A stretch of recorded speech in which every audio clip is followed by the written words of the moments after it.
He was the ultimate Hollywood hero. The man who clung to airplanes mid-flight, sprinted across rooftops, and defied gravity on the silver screen. Tom Cruise wasn't just an actor, he was the embodiment of American courage, charm, and indestructible willpower. Audiences adored him. Critics praised him, and with each new Mission Impossible movie, he seemed to push the limits of what was humanly possible.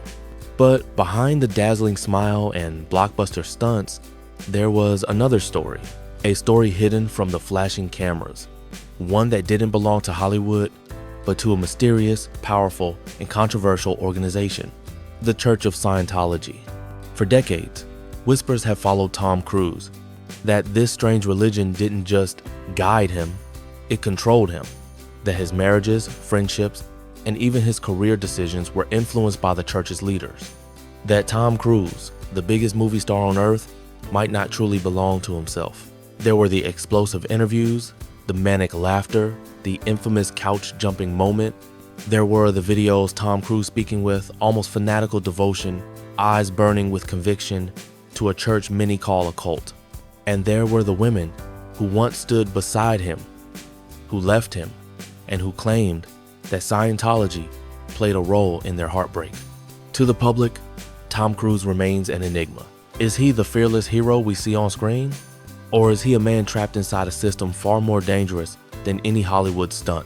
One thing is certain, the truth about Tom Cruise and Scientology is far darker than most people dare to believe. But the truth behind it is much darker. Part 2, Childhood and Formation. Before he was Hollywood's unstoppable action hero, Tom Cruise was just a boy named Thomas Cruise Mapother IV, born on the 3rd of July, 1962 in Syracuse, New York. But his childhood was far from the glamorous destiny that awaited him. It was marked by poverty, instability, and pain. His father, Thomas Cruise Mapother III, was an electrical engineer. To the outside world, he seemed like a provider. But to young Tom, he was something else entirely.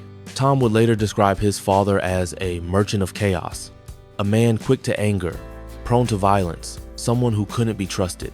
He beat Tom, humiliated him, and left the boy constantly on edge, never knowing when the next explosion of rage would come.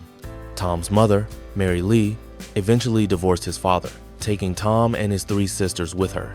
But freedom came at a cost. The family lived on the edge of poverty, moving from town to town, never truly stable. By the time Tom was 14, he had attended more than a dozen schools.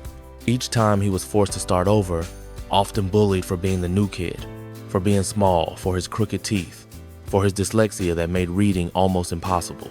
Dyslexia was a silent torment. Words danced on the page. Letters refused to stay still. Teachers dismissed him as lazy or slow. Classmates mocked him.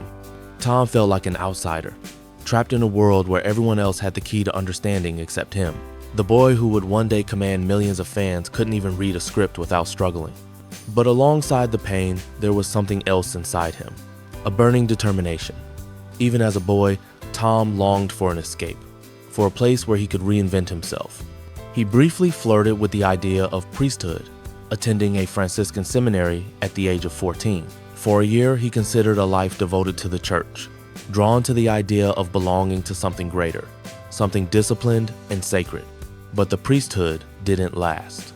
Instead, he discovered the stage.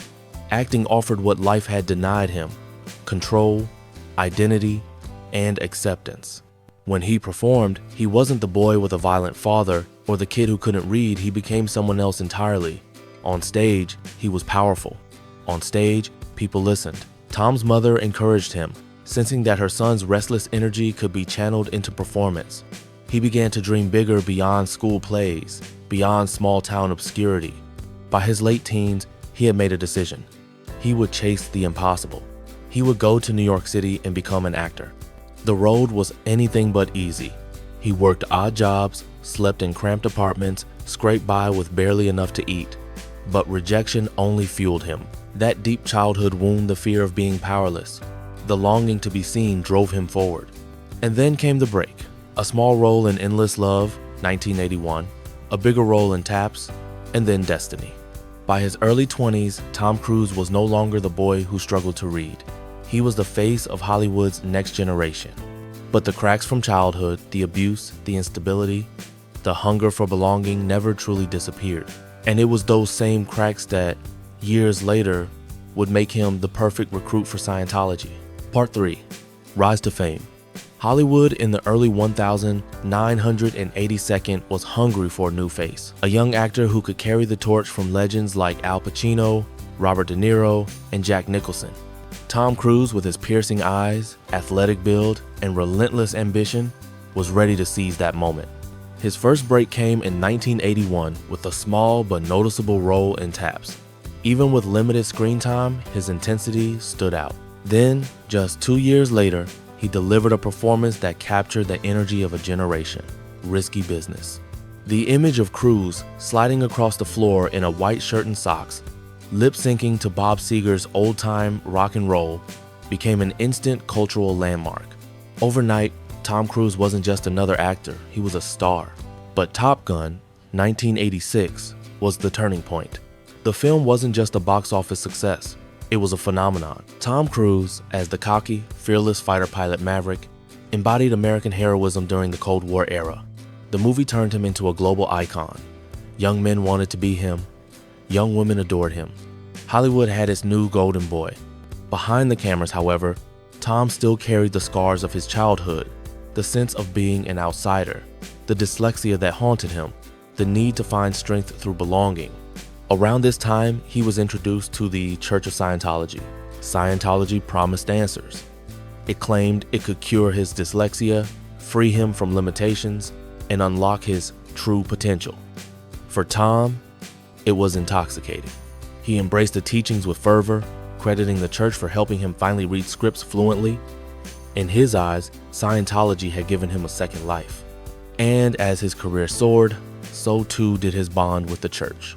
By the late 1982nd and early 1992nd, Tom was more than just a member, he was becoming the church's most powerful ambassador. Meanwhile, his career reached heights that few actors ever touch. Rain Man, 1988, earned him critical acclaim alongside Dustin Hoffman. Born on the 4th of July, 1989, brought him an Academy Award nomination, proving he was more than just an action star, he was a serious actor.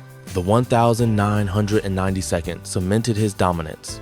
A Few Good Men, The Firm, Jerry Maguire. And then came Mission Impossible, 1996.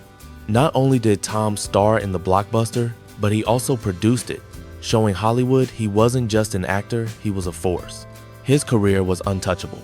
But while Tom conquered Hollywood, the Church of Scientology tightened its grip. To them, he was the perfect poster boy.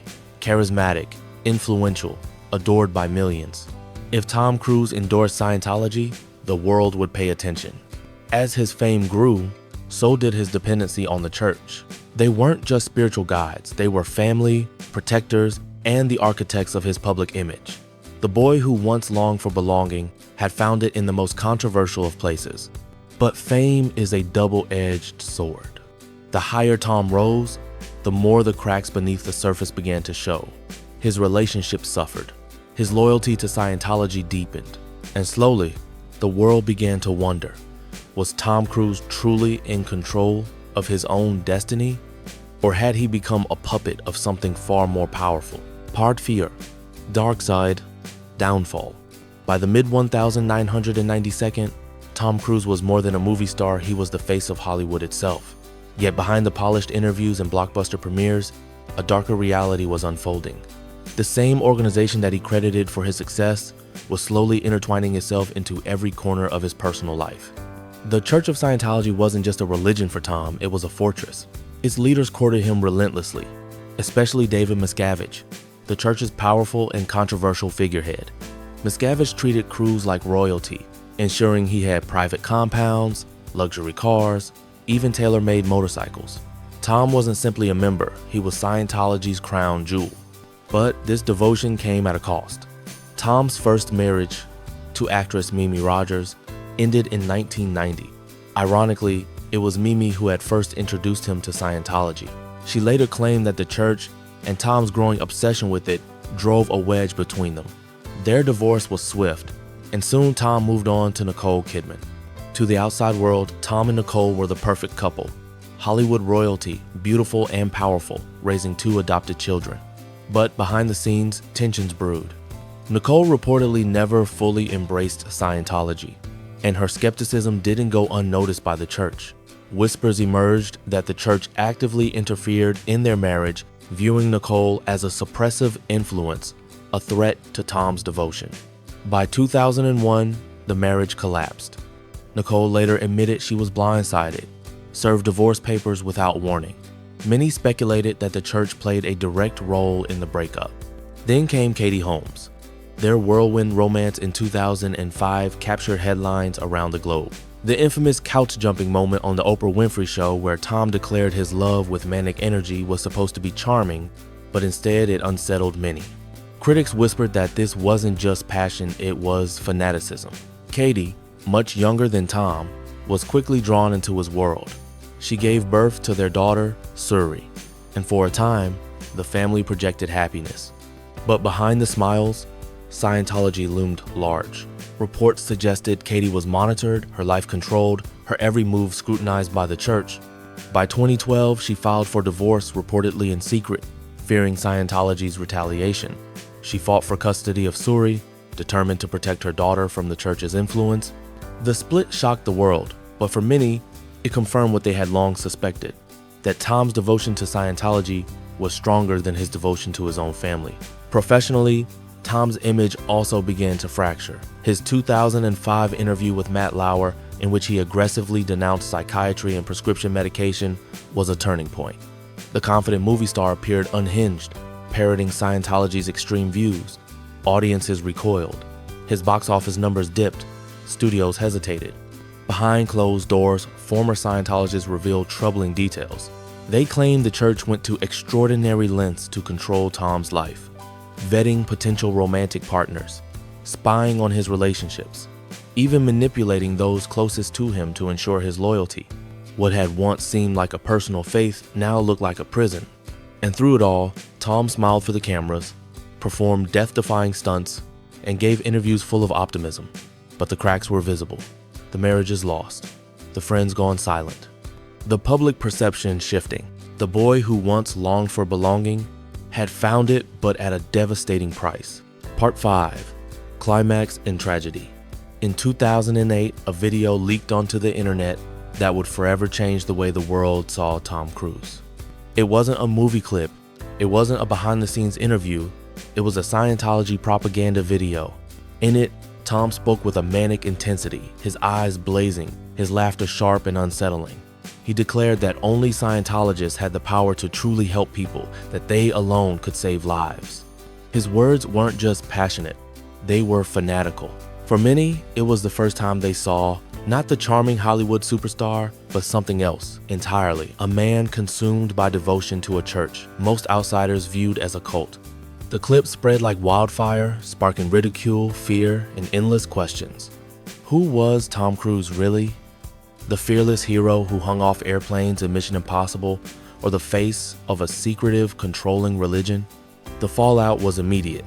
Late-night hosts mocked him, critics blasted him, fans who once adored him began to feel uneasy. The couch-jumping moment on Oprah had already raised eyebrows, but this video confirmed the suspicions. Tom Cruise wasn't just a follower of Scientology, he was its poster child. Even Hollywood grew cautious. Studio executives worried that his association with the church could hurt box office returns. His reputation, once untouchable, was now fragile. Some projects stalled. Others quietly moved forward without him. And then there was his personal life. Katie Holmes' escape from the marriage in 2012 was nothing short of dramatic. She planned her exit in secret, using disposable phones to avoid surveillance, relying on trusted friends to shield her from the church's reach. When she filed for divorce, she did so in New York, where custody laws were more favorable. Her goal was clear: protect her daughter, Suri, from Scientology. The story dominated headlines. The world watched as one of the most powerful stars in Hollywood had his private life unravel in public. Tom fought for custody but ultimately accepted Katie's terms. Since then, his relationship with Suri has been clouded in mystery. He is rarely, if ever, seen with her. For a man who had once seemed invincible, this was the closest thing to a downfall. And yet, even at the peak of scandal, Tom Cruise never abandoned Scientology. He doubled down, appearing at church events, praising its teachings, and standing shoulder to shoulder with David Miscavige. To the church, Tom remained their ultimate trophy. To the world, he had become something more complicated, an icon of cinema, yes, but also a symbol of how even the brightest stars can be eclipsed by shadows. It was a tragedy not of death, but of transformation. The greatest action hero of his generation, trapped in a narrative he could not escape. Bar 6. Legacy Reflection. Today, Tom Cruise remains one of Hollywood's most enduring stars. At over 60 years old, he still performs death-defying stunts that would terrify actors half his age. Top Gun. Maverick became a global phenomenon, proving that audiences still flock to see him. In terms of cinematic legacy, few can rival his longevity, his charisma, or his sheer willpower to push the boundaries of what a movie star can do. But the shadow of Scientology never fades. No matter how many box office records he breaks, his name is permanently entwined with the church. To some, he is a hero of cinema. To others, he is a cautionary tale, a man whose need for belonging was exploited by one of the most secretive and controversial organizations in the world. His story forces us to ask difficult questions. How much of Tom Cruise's life has been his own? How many of his choices, his marriages, his friendships, even his career were influenced by a system designed to control? And beneath the dazzling smile, does he ever wonder what freedom truly feels like? We celebrate his movies, we marvel at his stunts, we admire his discipline, but behind the mask of Hollywood's greatest action hero lies a truth more fragile than any broken bone, more haunting than any on-screen villain. Because no matter how high Tom Cruise climbs, behind the lights, behind the cameras, behind the power, he is still just a man searching for belonging. And sometimes, the price of belonging is far too high.